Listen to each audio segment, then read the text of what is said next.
Hello বন্ধুরা, স্বাগত আপনাদের ক্রিপ্টো নেক্সাসের আরেকটা ভিডিওতে। আজকে মার্কেট আপডেট নিয়ে এমন কিছু কথা বলবো যা আপনাদের পুরোপুরিভাবে ফিনান্সিয়াল মার্কেটকে নাড়িয়ে দিয়েছে। গোল্ড গোল্ড মার্কেটে এত বড় পতন, ইউএস স্টক মার্কেটের বিশাল পরিমাণে সেল অফ এবং ক্রিপ্টো মার্কেটে এত বড় চাপ। অনেকেই এখন জানতে চাইছেন আসলে হচ্ছেটা কি। চলুন সহজ ভাষায় ব্যাপারটা জেনে নিই। বিভিন্ন রিপোর্ট অনুযায়ী গোল্ড মার্কেট থেকে প্রায় $1 ট্রিলিয়ন মার্কেট ক্যাপ উধাও হয়ে গেছে। গোল্ড হচ্ছে আমাদের একটা সেলফ অ্যাসেট। যখন মার্কেটে অনিশ্চয়তা বাড়ে, প্রচুর পরিমাণে প্রবলেম হয়, তখন আমরা কি করি না সব জায়গা থেকে টাকা পয়সা তুলে নিয়ে গোল্ডে ইনভেস্ট করি।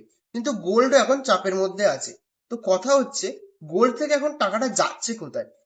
গোল্ড থেকে কিন্তু কোনো এক জায়গায় টাকা যাচ্ছে না, গোল্ড থেকে অনেক জায়গায় টাকা যাচ্ছে। যেমন কিছু টাকা যাচ্ছে ক্যাশে, কিছু টাকা যাচ্ছে স্টক মার্কেটে, কিছু টাকা যাচ্ছে এআই সেক্টরে, কিছু টাকা যাচ্ছে বিটকয়েনের মতো ডিজিটাল অ্যাসেটে। তো এখন কথা হচ্ছে যে এটাকে আমরা রিকভার করব কি করে।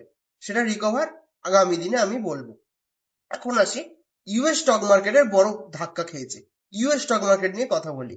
ইউএস স্টক মার্কেটে 11ই জুন, সেম ডেটে যেদিন গোল্ডের পতন হয়েছিল, সেই সেম ডেটে ইউএস স্টক মার্কেটে $1 ট্রিলিয়ন বেশি মার্কেট ক্যাপ উধাও হয়ে গেছে, বা বলতে পারেন লিকুইডেট হয়েছে। অনেক বড় বড় কোম্পানি যেমন টেসলা, মাইক্রোসফট, গুগল, মেটা, এই সমস্ত বড় বড় কোম্পানি দেখতে পাচ্ছেন পুরো লাল হয়ে রয়েছে। গুগল প্রায় 2% ডাউন, অ্যামাজন 2.5% ডাউন, টেসলা প্রচুর পরিমাণে চাপের মধ্যে রয়েছে। ইউএস স্টক মার্কেট এর ডাউনের কারণে বিটকয়েনও প্রচুর পরিমাণে ডাউন চলছে। বা বিটকয়েন কেন, ক্রিপ্টো মার্কেটে প্রচুর পরিমাণে ডাউন চলছে। বিটকয়েন আগে যে পর্যায়ে ছিল, এখন সেই পর্যায় থেকে অনেকটা নিচে নেমে এসে ট্রেড করছে 61,000 থেকে 63,000-এর মধ্যে। তার আগে 2025 সালের অক্টোবর মাসে ছিল 1,26,000। তাহলে বুঝতে পারছেন কোথা থেকে কোথায় জিনিসটা নেমে এসছে। এছাড়া ইথিলিয়াম, সোলানা, এক্সআরপি, আরো অন্যান্য অল্টস কয়েনগুলো এরাও চাপের মধ্যে রয়েছে। এখন ট্রেডাররা এবং ইনভেস্টার্সরা কি করছেন না, তারা মার্কেটকে অ্যানালাইজ করছেন এবং দেখে বোঝার চেষ্টা করছেন যে কোন সময় কি করা উচিত, নাকি এখন কিছু ইনভেস্ট করা উচিত নাকি না। কিন্তু আমার মতে বলে যে এখন ইনভেস্ট না করে মার্কেটকে আগে দেখা উচিত। মার্কেটে বড় কারেকশন হওয়ার পর অবশ্যই একটা বড় রিকভার আমরা আশা করতে পারি, বা আমরা আগামী দিনে দেখতে পারি। কিন্তু বন্ধুরা, এখানেই শেষ নয়। আপনারা যদি দেখেন যে কিছু মানুষ আছেন, তারা কি করেন না, ভয় পেয়ে তারা সেল করে ফেলেন এবং তারপরে কি হয় না, মার্কেট ঘুরে দাঁড়ালে তাদের আফসোস হয়।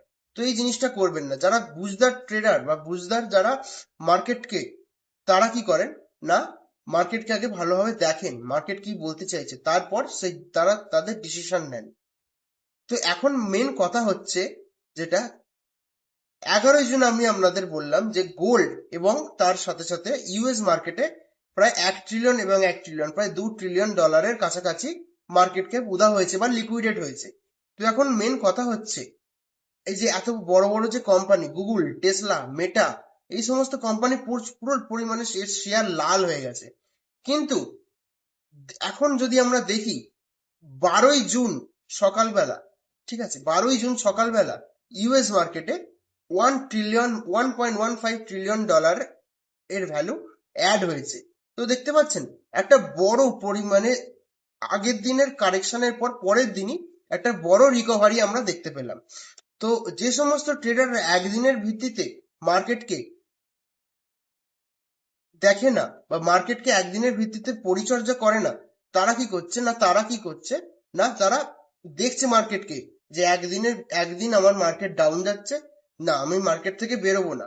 আমি কি করবো না, একদিন থেকে দেখি আমার মার্কেট ঠিক আছে কিনা, তো আমি পরের দিন ভালো হতেও পারে। সেই থেকে তারা জানে যে প্রথম দিন কারেকশন হলে পরের দিন তারা রিকভারি করতে পারবে। সেই যে সমস্ত ট্রেডাররা সেই সমস্ত জিনিস ভেবেছে, তাদের আজকে দেখুন, তারা আজকে বড় রিকভারি করে ফেলেছে ইউএস স্টক মার্কেটে।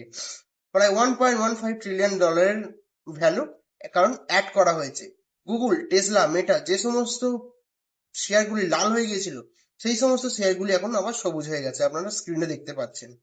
তো এখন কথা হচ্ছে যে এই যে আপ ট্রেন্ড এলো, এই যে বুলিশ ভাবনা এলো, এটা কি সমসাময়িক, নাকি মার্কেট এবার আপ ট্রেন্ডের দিকে এগোতে যাচ্ছে? এখন প্রশ্ন আপনাদের কাছে, আপনারা বলুন যে আপনাদের কি মতামত, কমেন্টে জানান। ভিডিওটি ভালো লাগলে লাইক করুন, শেয়ার করুন, সাবস্ক্রাইব করুন চ্যানেলটিকে। ধন্যবাদ, দেখা হচ্ছে পরের ভিডিওতে।